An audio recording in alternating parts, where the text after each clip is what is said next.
मुझे नहीं पता आप लोगों में से कितने लोगों ने इस्तेमाल किया है, लेकिन माइसोर का जो सैंडल सोप गोल गोल आता है बड़ा ही बढ़िया होता है और बहुत सुगंधित होता है। आज भाजपा की ये कृपा रही है कर्नाटक में कि उस संदल के साबुन में भी भ्रष्टाचार की दुर्गंध भर दी गई। भाजपा के एमएलए माडल विरुक्षप्पा के लड़के प्रशांत माडल, जो एक्चुअली कर्नाटक एडमिनिस्ट्रेटिव सर्विसेज के अधिकारी हैं, वो 40 लाख की ब्राइब लेते हुए रंगे हाथों पकड़े गए। इस घूस के बारे में टिप ऑफ देने वाले भी श्रेयस कश्यप थे, जिनका ये टेंडर था। उनसे 81 लाख की डिमांड करी गई थी। ये शायद पहला इंस्टॉलमेंट आया था 40 लाख का। पिछले 24 घंटे में एमएलए साहब के लड़के, उनके घर, उनके सहयोगियों के यहाँ से करीब 7 करोड़ 20 लाख रुपए बरामद किए जा चुके हैं अभी तक। जो रिकॉग्नाइज संस्था है कर्नाटक सरकार की, उन्होंने लिखित में प्रधानमंत्री मोदी को ये लिख कर दिया है कि कर्नाटक के हर कॉन्ट्रैक्ट में 40% कमीशन देना पड़ता है। आपको याद होगा संतोष पाटिल जी का नाम, बड़े कमिटेड भाजपा के कार्यकर्ता थे। उन्होंने कुछ काम किया, उनसे भी 40% कमीशन वसूल किया गया। उन्होंने भी प्रधानमंत्री को चिट्ठी लिखी और अंततोगत्वा उन्होंने खुदकुशी कर ली।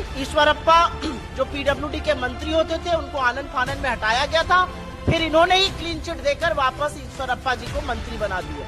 ये असलियत है सरकार की 40%। पीएसआई का स्कैम हुआ है, मोलासिस का स्कैम हुआ है, लेबर डिपार्टमेंट का स्कैम हुआ है, तमामों ऐसे स्कैम हुए हैं जिससे कर्नाटक सरकार घिरी हुई है। जो करप्शन की बड़ी बड़ी बातें करते हैं, ना अडानी का ह बोलते हैं, ना भ्रष्टाचार का ब बोलते हैं। एक शब्द आपको बीजेपी के कार्यकर्ताओं से, बीजेपी के नेताओं से, बददिमाग प्रवक्ताओं से, गृह मंत्री से, प्रधानमंत्री से नहीं सुनाई देगा। जो प्रशांत माडल नाम के व्यक्ति हैं, जो एमएलए साहब के सुपुत्र या कुपुत्र जो कह लीजिए हैं, जो लेते हुए पकड़े गए हैं, वो Bangalore water supply and sewage board पे भी ऑफिसर रह चुके हैं। और सबसे मतलब क्या विडंबना की बात होगी कि वो एंटी करप्शन ब्यूरो में भी मेंबर रह चुके हैं, वहाँ पर भी वो कार्यरत थे। तो anti corruption bureau of Karnataka का ये हाल है कि वहाँ के अधिकारी, क्योंकि वो एमएलए के लड़के हैं, भ्रष्ट सरकार का एक हिस्सा है, वो 40 लाख की घूस लेते हुए रंगे हाथों गिरफ्तार होते हैं।